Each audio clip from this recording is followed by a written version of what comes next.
Hey everybody, Missy Bunch here with Death of the Desk, and I had a couple inquiries about some hip mobility and stuff you could do that's fairly simple, but maybe do it on the floor of your home while you're watching TV or during a commercial break.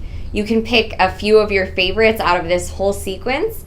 So we're going to get started. The very first thing is actually what I'm sitting in, and that's called a shin box. What you want to do is make sure your foot is close to your back thigh and just be in a comfortable position. This back foot might be close to your butt, but it also might be out here. Whatever feels more comfortable for you, just take that position. And then from here, what we want to do is lengthen up super tall and just see if this is possible and if this hip can be placed on the floor.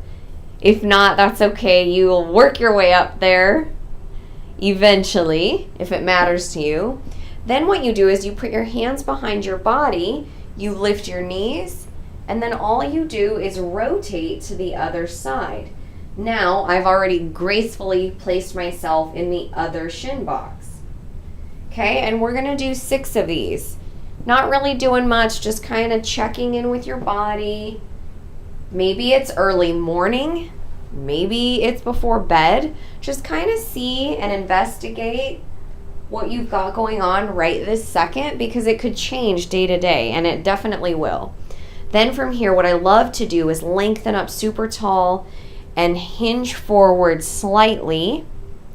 And what you want to notice about this, I'll take a side view here, is that if you hinge forward, you will feel a lot in your piriformis. If you're here and you curve over and just place your face on the ground, you are really not going to feel anything. I mean, I could lay here all day, right? But if I lengthen my spine and open my chest and then I hinge, I can maybe move 2 to 4 inches. So self-discovery on that one. Go ahead and switch to the other side and feel the difference between a hinge and then a rounded flexed spine. Just hang out and breathe. Sometimes what I do is time it by the breath work, and I'll just do 2 to 3 breaths here. Whatever feels good. All right, now we're going to progress this, and you're going to go into something called a 90-90. It is so lovely. The front shin is going to be parallel to the wall in front of you, and the front thigh is going to be parallel to the side wall. Okay, this is where it gets a little confusing for most people. Now your back thigh should be parallel to the front wall, and your back shin should be parallel to the side wall. And here we are in a 90-90, and we're going to take the exact same movement that we just did here. Okay, 6 to 8 of these, whatever feels good. I'm going to whip through these, but it's just so you have the sequence. Lengthen up super tall and hinge. Okay, same thing over here.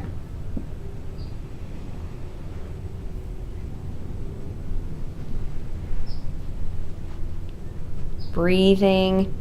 And it's okay if you lose your position a little bit. You can just readjust and wiggle it out. Okay, 6 of those. Now we can move into something called loaded rocking. You're going to take an all-fours position, except your feet are going to go wider than your knees are going to go wider than your feet. Not that much. And then your feet are going to be touching each other. Okay, so it'll look like this. Shoulders over wrists, try not to be way out here. And we do 10 of these where you're sitting loaded into your toes in toe extension. Then we load the wrists. Then we load the toes. Now guess what's typical? I see a lot of this. We're not going to do that, are we? We're going to have a long spine and maybe even a little anterior pelvic tuck to help you keep neutral. As long as you keep your abs, no saggy bellies, no overextension, like this. Okay, now that you've done 10 of those, you're going to point the toes. Ooh, I like it. And do the exact same thing. Okay. Nice and easy. Oh, this feels so good. It's actually the end of my work day. Now we're going to go right into all fours for something called a CAR, a controlled articular rotation. You're going to shove your shoulders away from your ears, irradiate tension in your core, lift this leg as high as you can towards your chest, lift the leg out to the side as high as you can. You're trying to touch your elbow, then you're like peeing on a fire hydrant.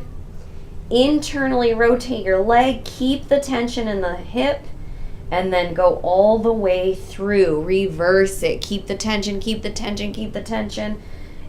Externally rotate. Try to touch your elbow, try to touch your chest. And back down. Okay, other side.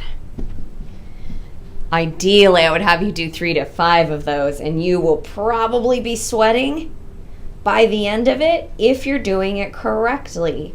You have to irradiate tension in these. Oh, and don't lose your head like I just did. Make sure you hold a double chin and a long spine. Here's how you're not going to do it. Okay? Loosey-goosey. It's not about that. It's actually about generating tension in your hip socket. Okay? Now, the last one, let me change my angle for you. I'm going to have you do something called a walking CARS. We're going to do the exact same thing, step forward, but we're going to go reverse to come around as high as you can, then step. Lift, fire hydrant, kneaded chest, step.